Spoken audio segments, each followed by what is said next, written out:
A B C D E F G H I J K L M N. Sorry ya guys, tadi ada kendala sedikit. Krisnanda. Wis Rama. Aku gak punya pening. Coba bukain. Oke ya, opening. Nek menurut YouTuber. Halo guys. Oke. Ketemu lagi sama aku Krisnanda Kusmawari dan Rama, pembuat perahu. Rama pembuat perahu. Oke, thank you. Silahkan memperkenalkan diri. Formal ya mestinya perkenalan dia. Nama saya perkenalkan aku Krisnanda Kusmawardani. Asli Solo sih, tinggal di Solo. Solo Karanganyar. Plesteran. Solo nemplek Karanganyar. Apa lagi? Terus kuliah di ISI Surakarta, udah semester 7, jurusan seni tari dong. Tari ya. Baik, seperti biasa, mari kita awali dengan bagaimana kamu bisa sampai ke kampus seni. Apakah kamu memang suka berkesenian dari dulu, atau itu juga karena kamu dulu pernah menempuh di pendidikan seni di SMK ataupun SMA? Silakan. Cerita dulu berarti ya. Nah, cerita dulu dong. Ke belakang. Jadi emang kedua orang tua aku itu dulu juga lulusan seni.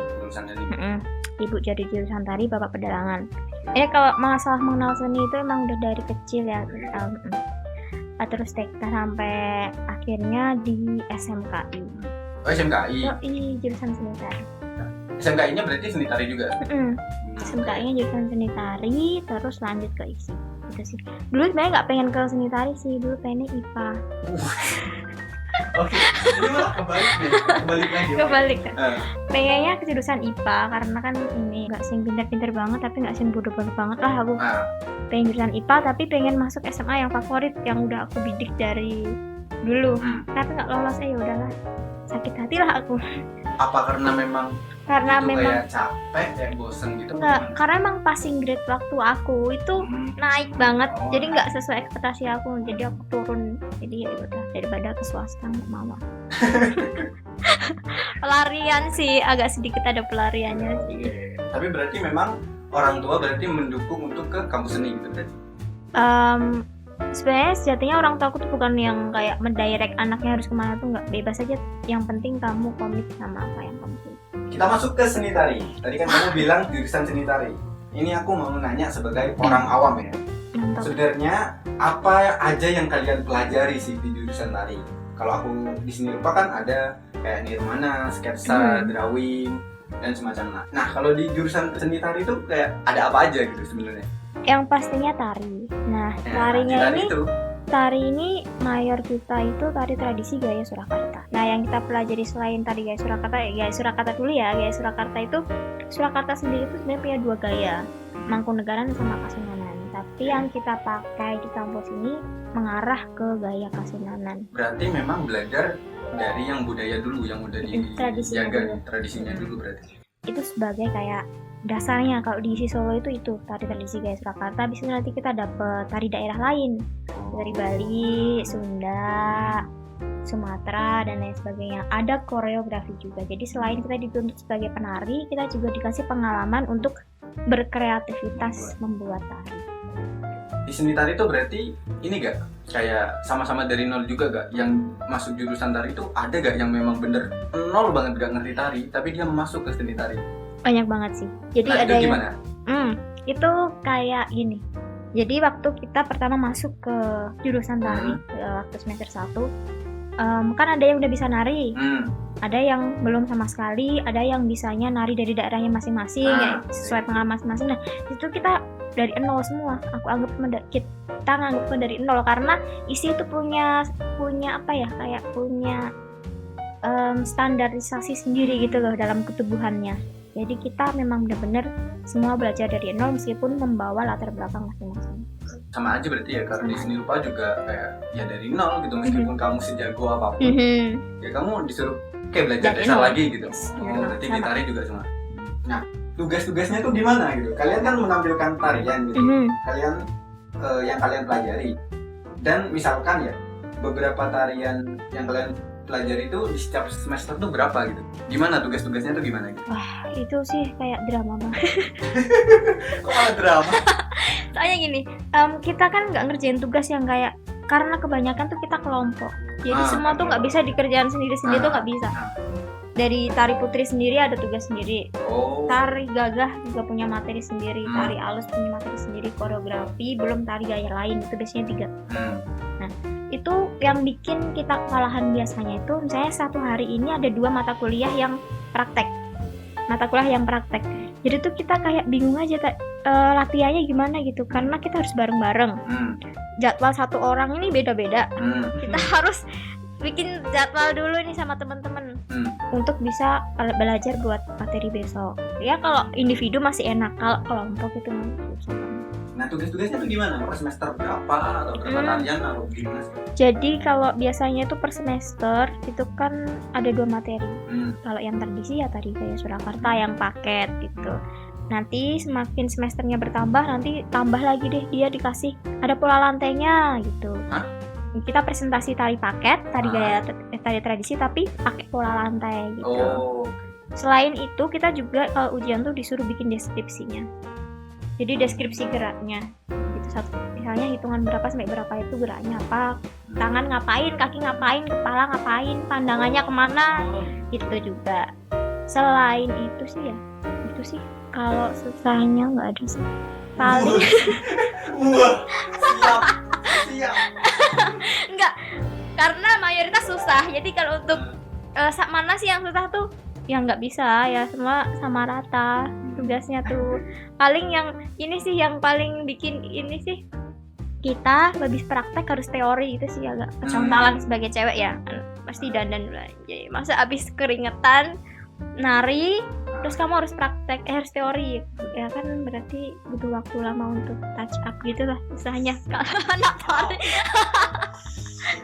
Oke, berarti kayak gitu ya? Ya tugas teori tetap ada sih.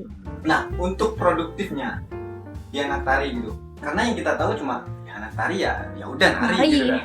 Karena aku nih sebagai orang awam beneran. Kalau anak seni rupa tuh produktif ya bikin gambar, bikin foto, bikin desain.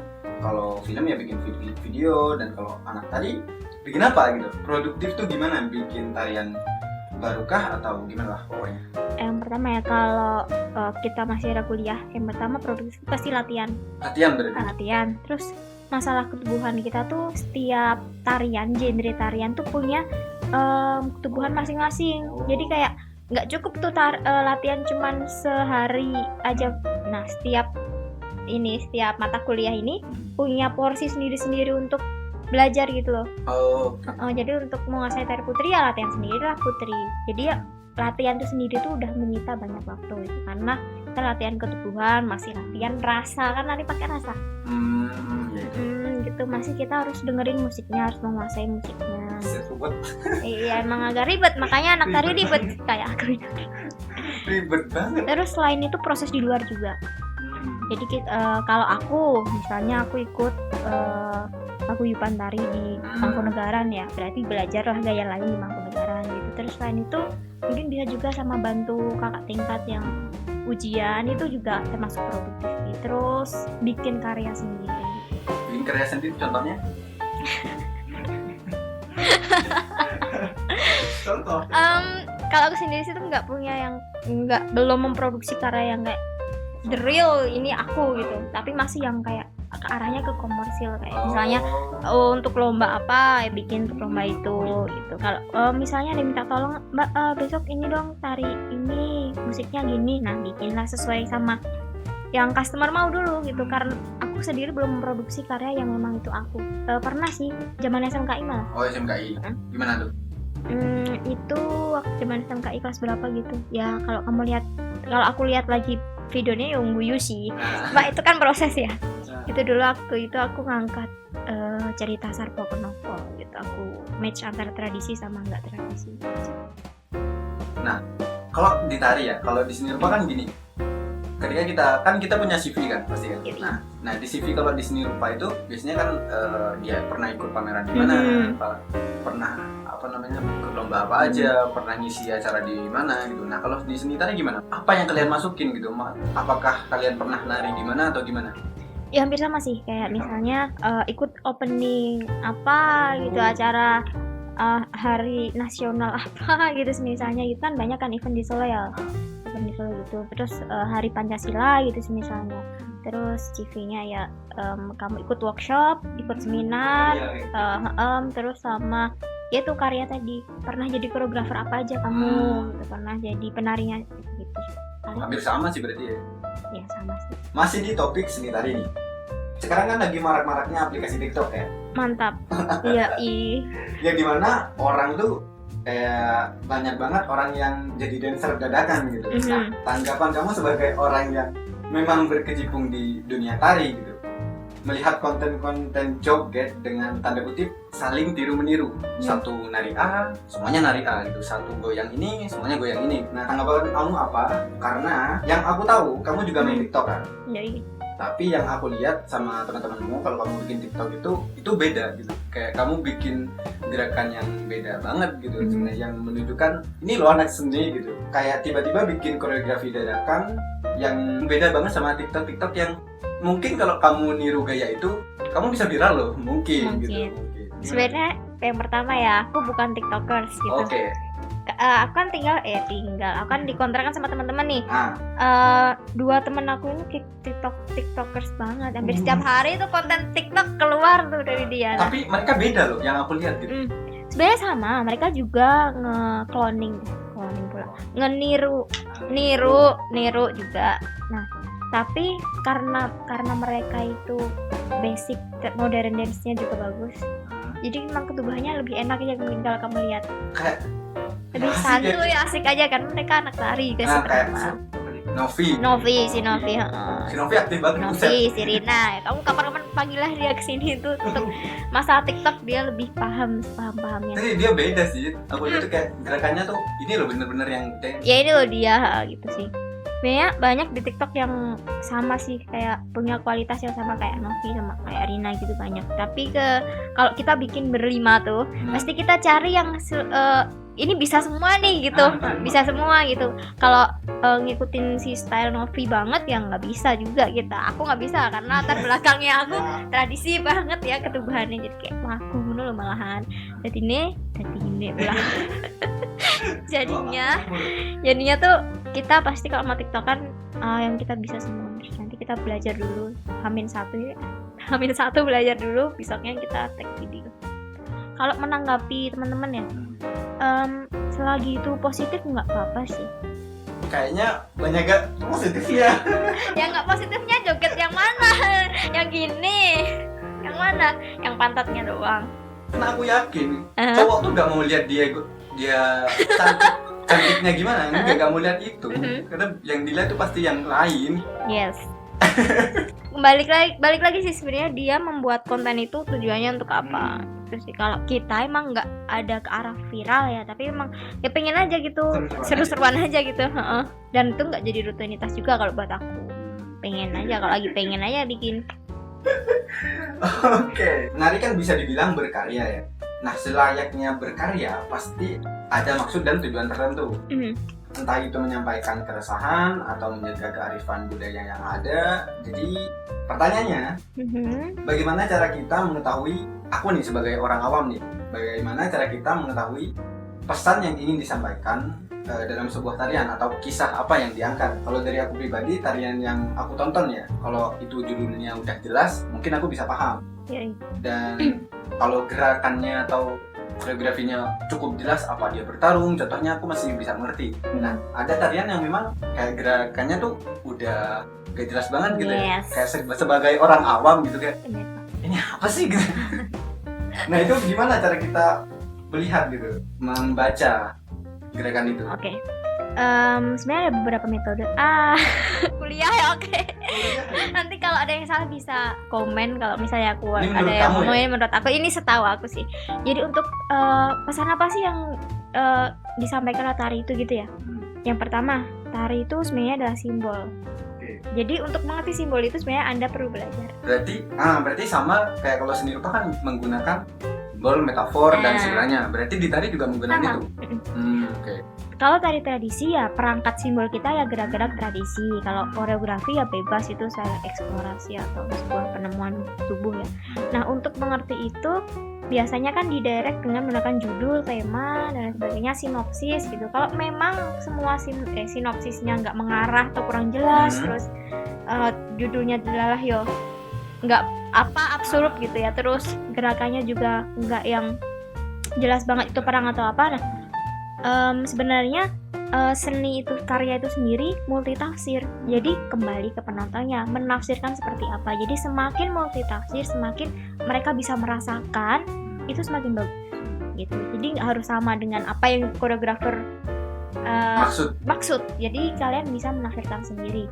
Tapi untuk tari, karena tari itu kan bukan pantomim ya, yang nggak harus belak-belakan. Kamu harus tahu ini maksudnya apa tuh, nggak semua tari kayak gitu. Kecuali memang tari-tari yang bercerita, itu gitu sih. Pasti jelas. Karena aku pernah nonton tari, aku nggak tahu maksudnya apa ya, tapi aku merinding. Kayak, anjir nih kok gini banget ya gitu. Apa sih yang kalian kayak lakukan gitu? Apa yang kalian masukin dalam pertunjukan itu gitu? Bener. Kok aku bisa merinding ya? Kenapa gitu? Ya tadi seperti yang kita udah obrolin tadi ya di luar ini. Nah itu kan pakai rasa guys.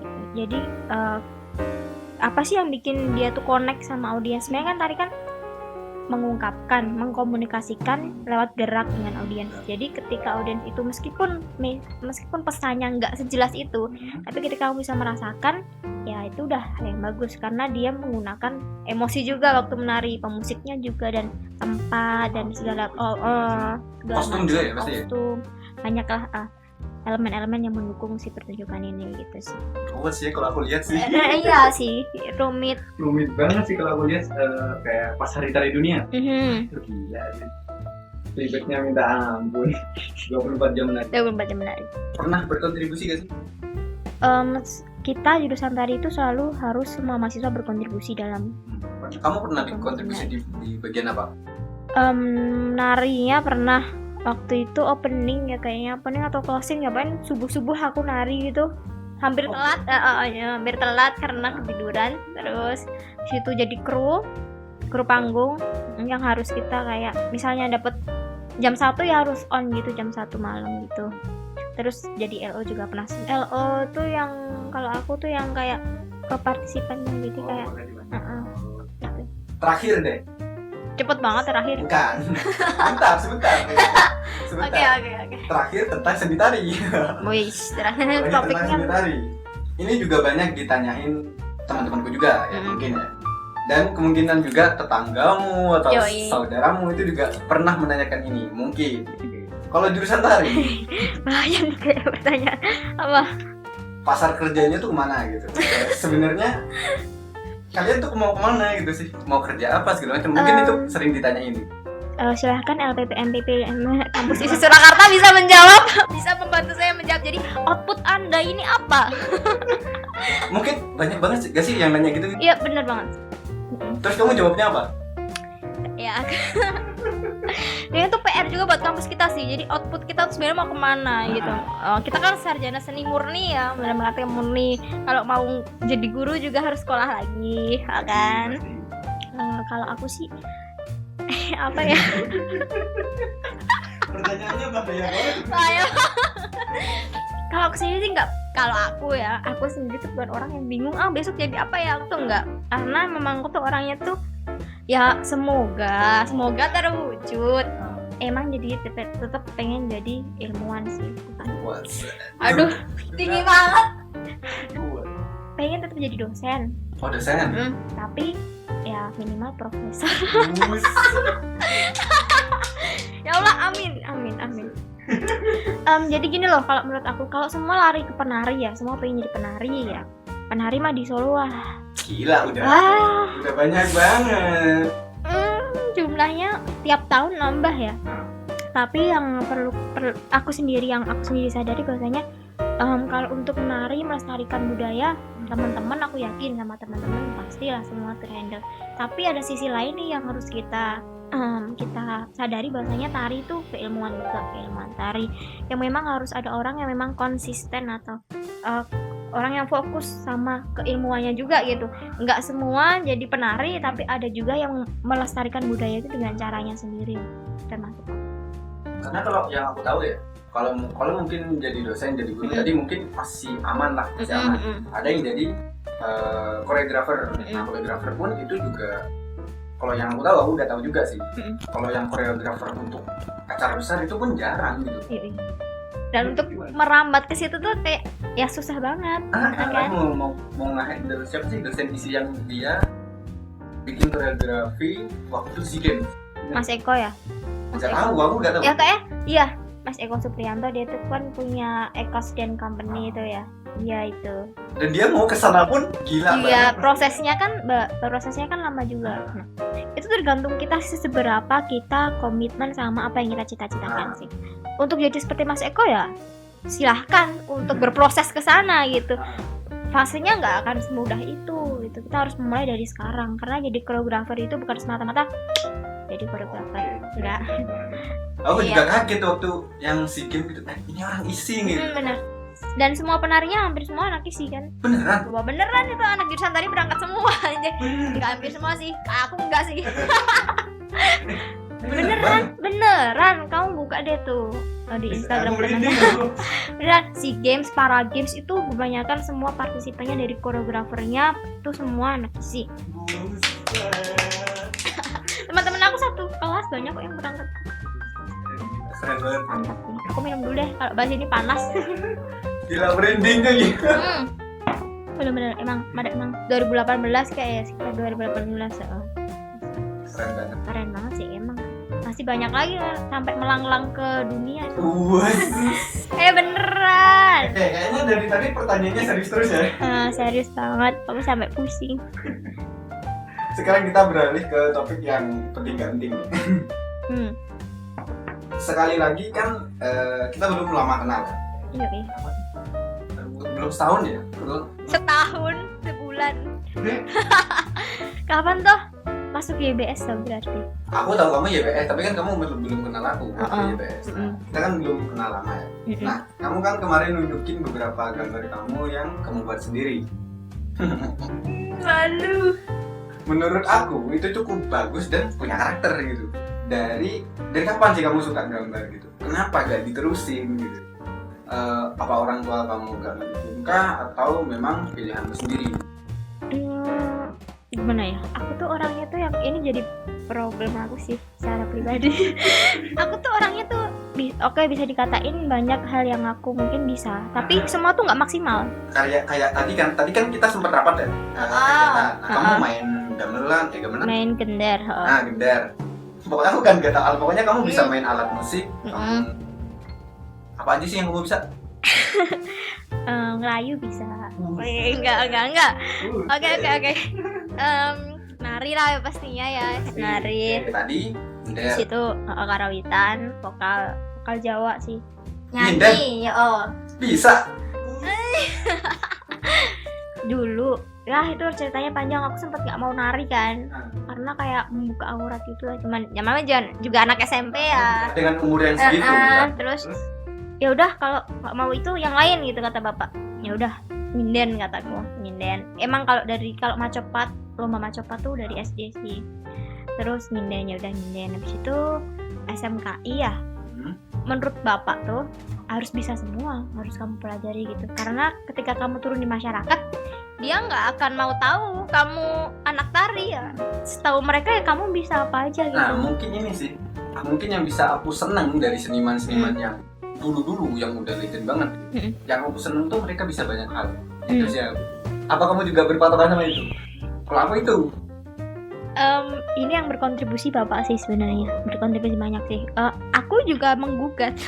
Maksudnya kadang kayak males tau nggak ngasih kayak itu bukan hal yang sepenuhnya aku suka gitu. Ini prosesnya oke, belajar ngender gitu kan masih seneng. Aku main piano masih seneng. Bisa anjir. Nggak bisa. Aku tuh udah bilang aku tuh nggak yang bisa, tapi bisa aja satu lagu gitu. Tapi nggak yang terus lagu ini bisa, yang enggak juga. Terus waktu itu yang paling bentrok banget tuh belajar ndalang. Ndalang? Gila. Tapi pernah berarti ngedalang? Pernah. Awalnya tuh SD, habis itu yang kemarin tuh yang terakhir tuh bulan kapan itu ya? Pokoknya awal-awal kuliah.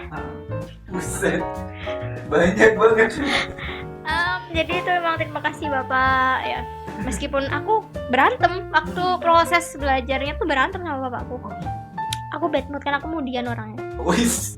Udah nggak mood disuruh males banget ini ngapa ini, nggak bisa gue kalau gerakin wayang, yang nari aku kayaknya. Yang nari aku bukan wayangnya.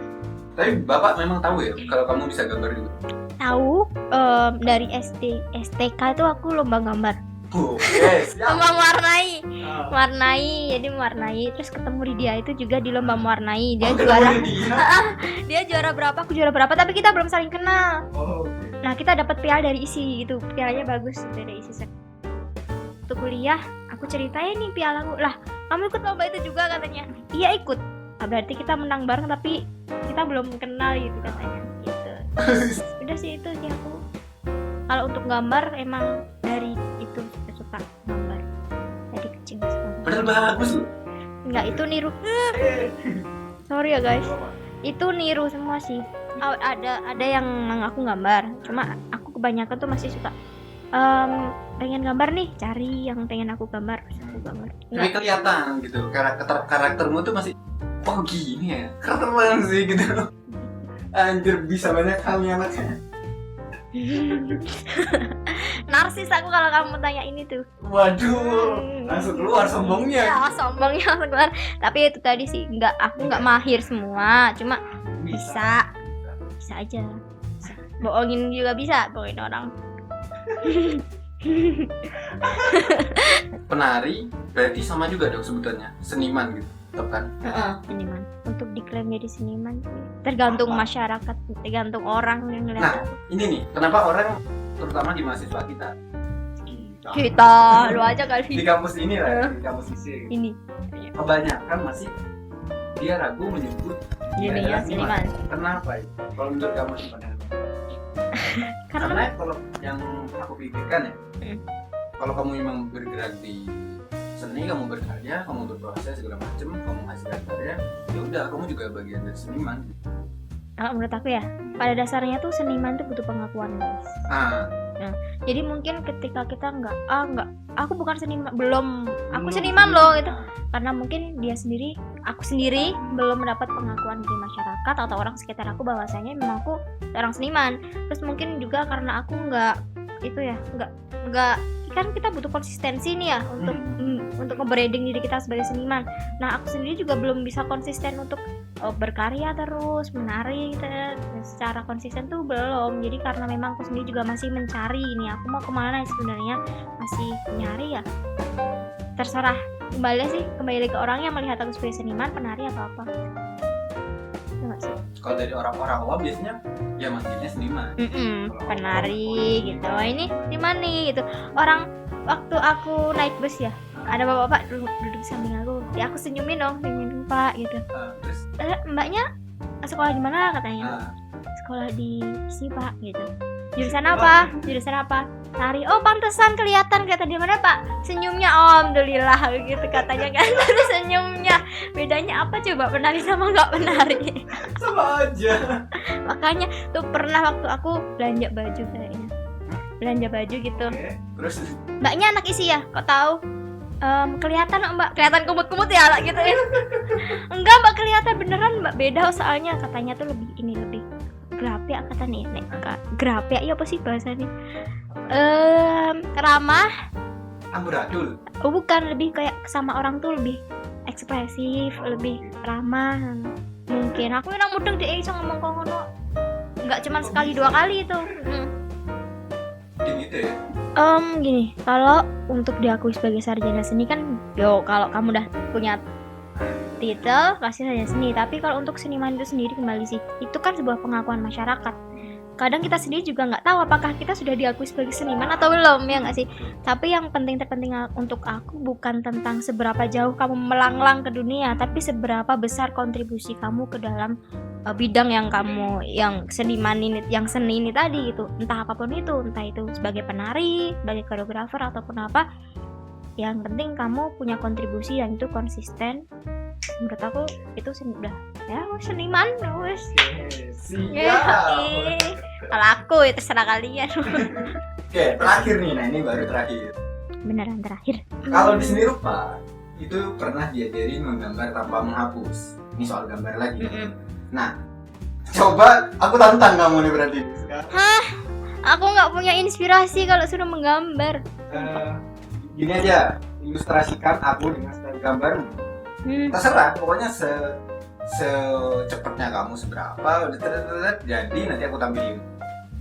Ini nggak terlalu harus bagus banget gitu. Kamu aku lihat kamu. Abi maksudnya aku suruh gambar apa? Gambar kamu. Mengilustrasikan. Wow, my god, oh my god. Seberapa cepat dia menggambar? Nggak bisa cepet. Kamu yang lagi posisi kayak gitu. Gimana? Kayak mana gambarnya, masya Allah. Udah nih, udah belum? Oh, sudah di depan, nyamping nih. Ora, nyamping no. Nah, oke. Ya ampun, mana bisa gue. Ya ampun, gue ngawur. Yo, ya saat ini. Ini gambar apa? Ya nggak bisa dong. Nggak bisa gambar, coy. Ini cuma ngawur, namanya juga ngawur. Makanya ditantang karena bisa gambar. Ini ya, kenapa muka sama ini nggak imbang besarnya?